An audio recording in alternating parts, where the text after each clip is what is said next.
Hello. I'm Bridget from bridgetastrology.com.au and welcome to my week ahead report for the 8th through to the 14th of April 2024. Now, this week we have the new moon eclipse in Aries on Tuesday, and we have a lot of other deep psychological aspects happening during the week.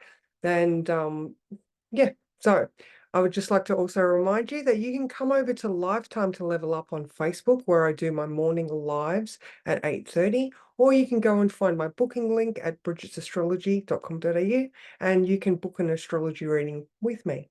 Okay, let me share my screen and let's get into the week. Okay. All right.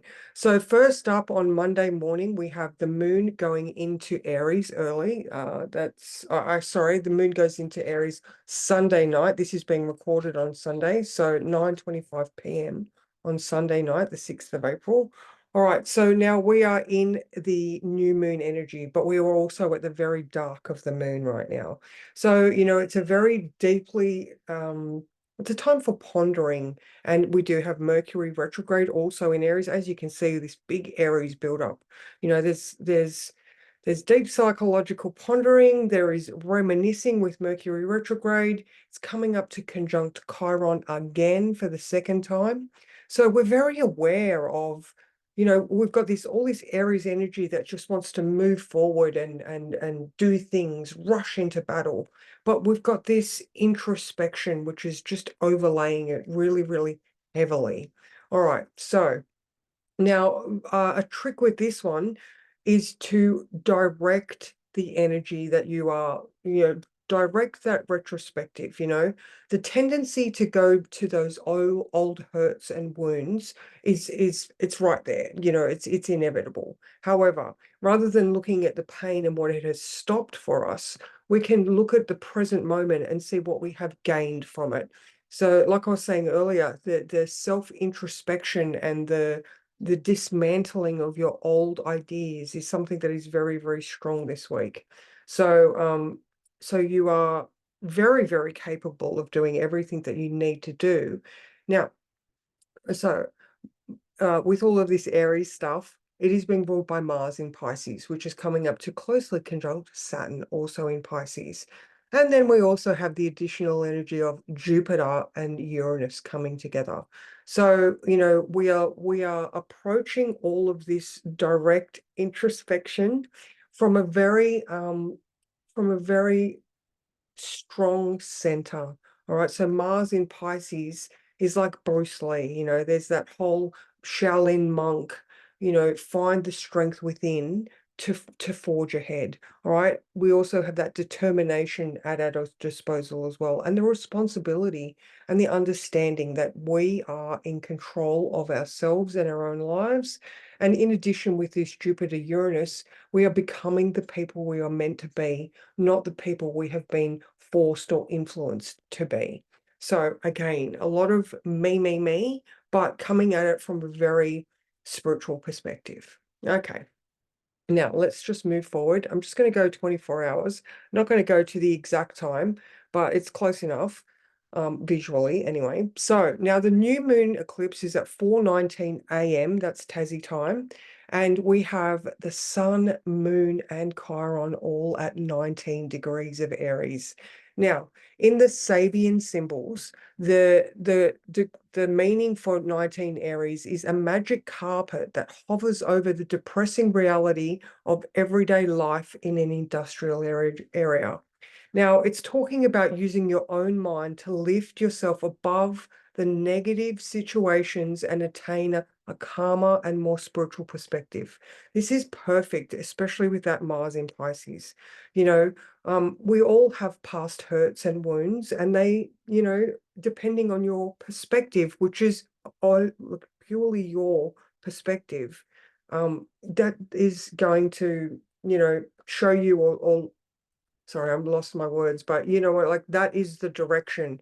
You are in control of the thoughts that you allow yourself to think. All right. We all have that inner critic and we all have that observer, but it's up to us to choose to either listen or direct. Okay. So in this situation, this is a new moon in Aries. It's sort of like, the beginning of the zodiacal year, not just when the sun moves into Aries, but the first new moon in Aries. You know, we have bravery, we have courage, we have determination, we have understanding, we have retrospective to see that, you know, our past experiences in a retrograde, we get to reevaluate, reinforce, re-educate, you know, look at the things that we might have not understood the first time around and implement actions. Well, actually, the third one is more the implementing and moving forward, but at least we get a stronger grip on what we need to know.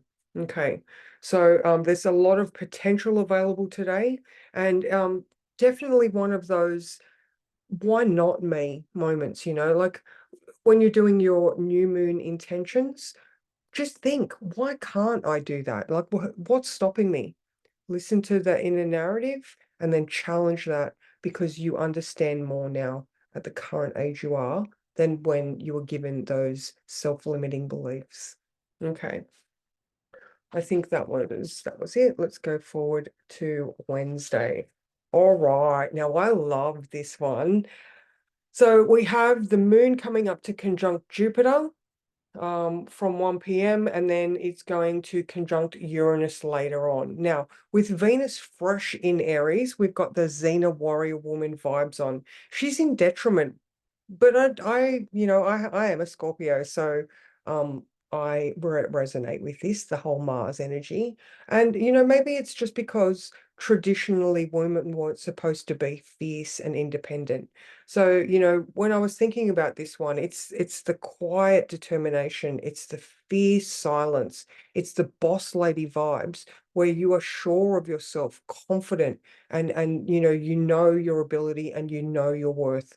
All right, so Venus is you know steadily heading towards that North Node. She's creating her own path forward. So now with the moon in Taurus being ruled by Venus in Aries, this is where we get to be comfortable with the strength that is available to us. You know, like I was saying earlier, all of that Aries energy is being ruled by Mars in a very, very spiritually aware place. You know, he knows he can find the strength within to do the things he desires. All right. So now just, you know, just the same with those new moon intentions. Imagine yourself in that position already. You know, don't let those limiting beliefs influence you in your current reality. Why not me is a better mantra rather than I can't do that. All right. So definitely just get out there and do it. All right, let's move forward to Thursday. Okay, so Thursday we get up, and as you can see here, the moon has passed Jupiter and it is conjunct Uranus. And so this is set for 9:30 a.m., but we've got that influence growing during the morning. So we are looking to embrace the new and expect change. All right, so we're okay with the things that we've been dreaming.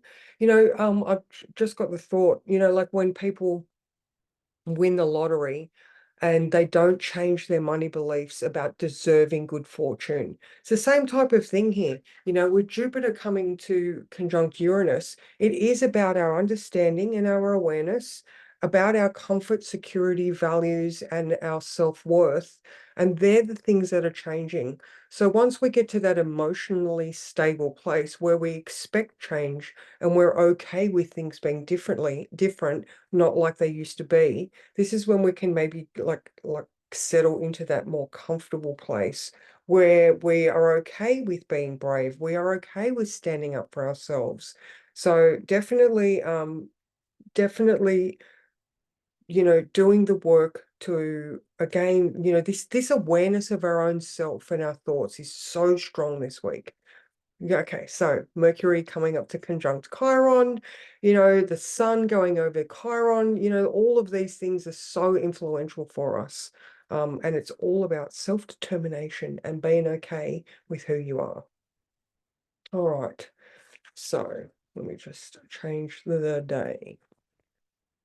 All right, so Friday we have the moon freshly in Gemini. So it's all about our thoughts, communications, transport being ruled by Mercury retrograde.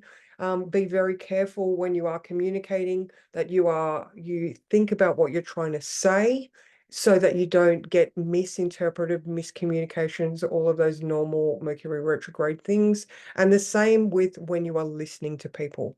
All right, so there's a couple of things today. In addition to that, we have the Mercury cazimi. All right, so that just means that Mercury is passing through the heart of the sun.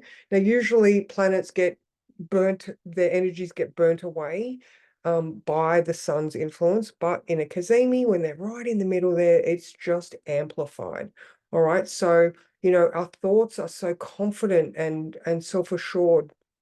And in addition to this, with the Mercury cazimi, we have Mars in conjunct the south node. All right, so this just means that Mars in that, okay, so Mercury cazimi, ruled by Mars in Pisces, is very spiritually aware of its absolute potential. Okay, it knows itself. All right, and it is very aware of the things that it needs to adjust, the inconjunct, and release that south node in Libra. Now, I've been using, I mean, it's just a thing. The North Node in Aries is all about the individual moving forward on its spiritual path and its potential, whereas the South Node in Libra is maybe letting go of our codependency, our need to rely on other people. So Mars in that really strong inner place is very aware of the adjustments it needs to make so that that future potential or that path forward is entirely its own under its own steam, and it is very aware of the things that it needs to release. Okay, so this is it may be the day where that extra puzzle piece fits in. So there's just that cognitive awareness as highlighted by the cazimi and the moon in Gemini. Okay, was there anything else for that one? No. All right. Now let's go forward to Saturday. All right, so now I don't know if you can see here, but we have Mercury at 21 degrees of Aries with Chiron at 19 and the Sun at 23.